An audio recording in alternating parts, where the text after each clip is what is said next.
अरे आईली बहिना सजेला आंगनवा, राखी के दिनवा महकेला मनवा।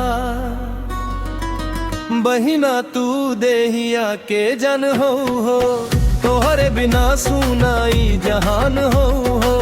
राखी के डोरिया में बसल बा प्यार, जन्म जन्म रहे हमनी के नया पार।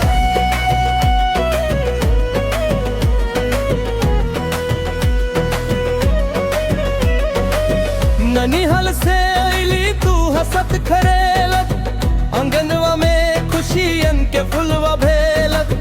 माथे चुनरिया हाथ में मिठाई, देख के तोहरा हंसी आँख भर आई। भैया के ललाट पर टीका सजावल, कलाई पे राखी के धागा बंधावल। दुगो अखियन में सपना बसावल, बचपन के किस्सा फेरू सुनावल।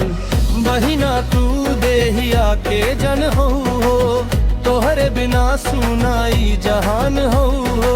राखी के डोरिया में बसल बा प्यार, जन्म जन्म रहे हमनी के नया पार।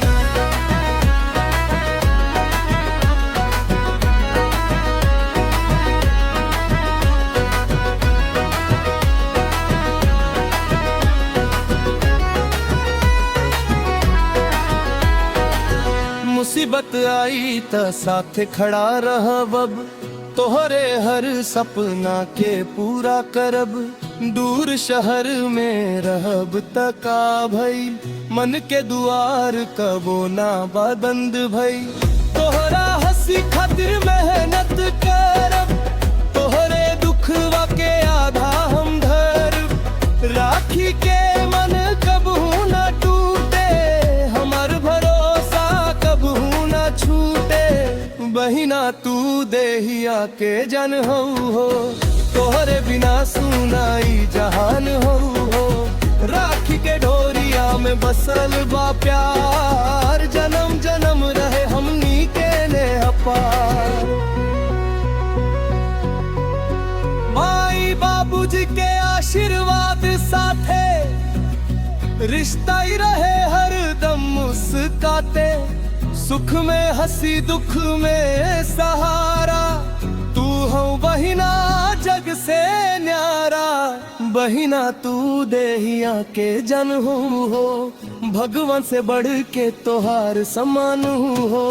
राखी के डोरिया अमर बन जा, हमनी के प्यार हमेशा मुस्का। बहिना तू देहिया के जन हो, तोहरे बिना सुनाई जहान हो। राखी के डोरिया में बसल बा प्यार, जन्म जन्म रहे हमनी के नया पार।